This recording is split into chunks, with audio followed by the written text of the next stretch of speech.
هنعمل معاكم النهارده طريقة عمل الشاور بكل سهولة، وازاي يطلع معاكي بالجمال والحلاوة دي كلها. وطبعا الكمية دي كلها عاملينها من صابونة واحدة بس، وشوفوا ما شاء الله الرغوة بتاعته عاملة ازاي. وطبعا مقارنة بالشاور اللي انا اشتريته من بره ده اللي بينطبق عليه ريحة وجودة وتوفير، ويستاهل التجربة. طبعا اللي لسه ما اشتركش في القناة يشترك عشان يوصلكوا كل جديد من فيديوهاتنا.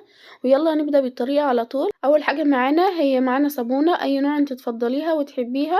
طبعا الصابونة دي هي شيء اساسي اصلا في الوصفة، ما ينفعش تستغني عنها. ومعانا كيلو من الشاور. طبعا انت هتشتري الشاور ده لاول مرة، بس بعد كده انت هتصنعي اصلا الشاور في البيت من الشاور الاساسي اللي انت عاملاه. وطبعا بعد كده مش هتضطري ان انت تشتري شاور تاني، وبعد كده هتخدمي الشاور اللي انت عاملاه وهتعملي بيه شاور تاني، يعني مش هتشتري شاور تاني خالص من بره. ومعانا 3 معالق من السكر وربع معلقة من اللون الاحمر. وطبعا انت ممكن تستخدمي اي لون انت تحبيه او تفضليه، وممكن تستغني عنه خالص. طبعا هو ما بيضيفش اي حاجة للوصفة، هو بس علشان اللون. كده المكونات كلها خلصت معانا، وتعالوا بقى نبدأ في طريقة التصنيع. اول حاجة هنجيب الصابونة. طبعا زي ما قلتلك اي صابونة انت تحبيها او تفضليها، هتبشرها كده من مبشرة ناعم بالشكل ده كده، وهتضيف عليها 3 معالق من السكر، وهتحط عليها كوبايتين كبار من الماء المغلية. اهم حاجة لازم تكون مية مغلية لسه نازلة من على النار علشان الصابونة تفك معانا بسرعة.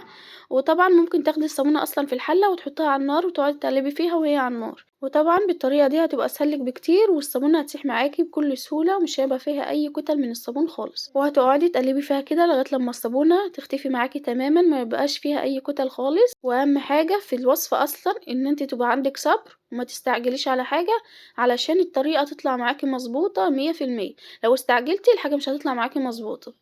وهنقعد نقلب فيها لغاية لما الصابونة اصلا تبوش معانا وتختفي خالص. وبعد كده هتحطها على جنب لغاية لما تبرد خالص. طبعا هي خدت معايا 3 ساعات لما بردت وبقت بالشكل ده كده.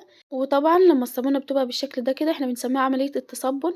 وبكده الصابونة اتصبنت معانا وبقت جاهزة للتحضير. شوفوا بسم الله ما شاء الله عاملة ازاي، يعني جميلة جدا. وبكده هتقدري تعملي الشاور، والشاور هيبقى ناجح معاكي بكل سهولة. فدي خطوة مهمة، لازم الصابونة توصل معاكي للمرحلة دي. وبعد كده هنزل عليها بكوبايتين ماء مغلية، وهنقعد نفك فيها كده بالراحة. زي ما قلتلك اهم حاجة الصبر، وما تستعجليش عشان الطريقة تبقى ناجحة معاكي. وهنقعد نفك فيها كده. وطبعا الصابونة لو ما فكتش معاكي هتاخدي الحلة وعلى البوتاجاز وهتقعدي تقلبي فيها وهي على البوتاجاز، وهتفك معاكي بكل سهولة. طبعا انا جايبالك كل المراحل علشان الشاور يطلع معاكي ناجح. وطبعا هتقعدي تقلبي فيها كده لغاية لما الصابونة كلها تدوب وما يبقاش فيها اي اثر خالص. وطبعا ده شكل الصابونة بعد ما دابت معانا. بصوا بتبقى بالشكل ده كده وبالقوام ده كده. وهنقعد نقلب فيها بالشكل ده كده.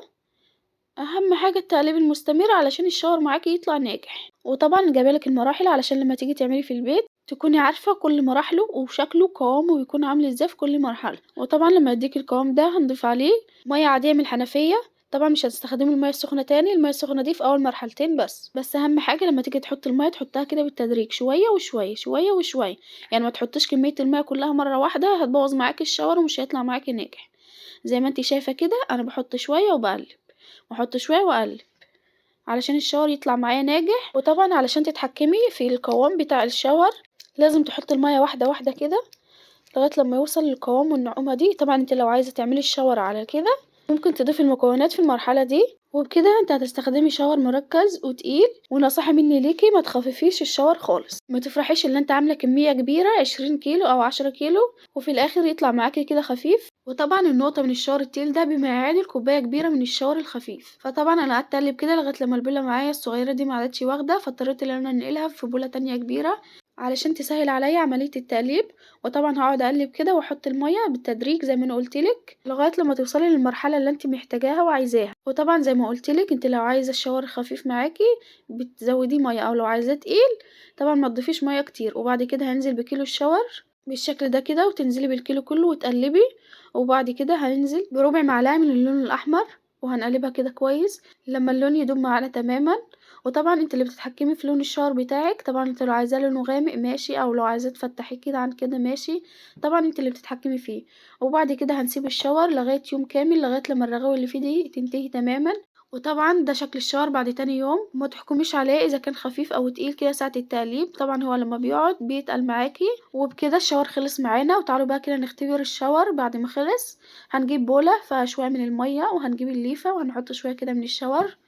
وشوفوا كده بسم الله ما شاء الله الرغوة بتاعته عاملة ازاي، ما شاء الله عليه، طبعًا ده اللي بينطبق عليه الريحة والجودة والتوفير، وطبعًا لو حبيت أقارنه كده بالشاور اللي أنا اشتريته من برّه، طبعًا ده الأفضل تمامًا، ما شاء الله عليه ريحة وجودة وتوفير زي ما قُلت لِك، طبعًا التاني أصلًا ما كانش ليه ريحة وكان خفيف خالص، وبكده خلصنا معاكم الطريقة، طبعًا لو عجبتكم الطريقة ما تنسوش تشتركوا في القناة، وأشوفكم في فيديو جديد إن شاء الله، ولو حابين نجرب أي وصفة مع بعض اكتبوا لي في التعليقات، والسلام عليكم ورحمة الله وبركاته، ويا رب يملا بيوتنا كلها خير.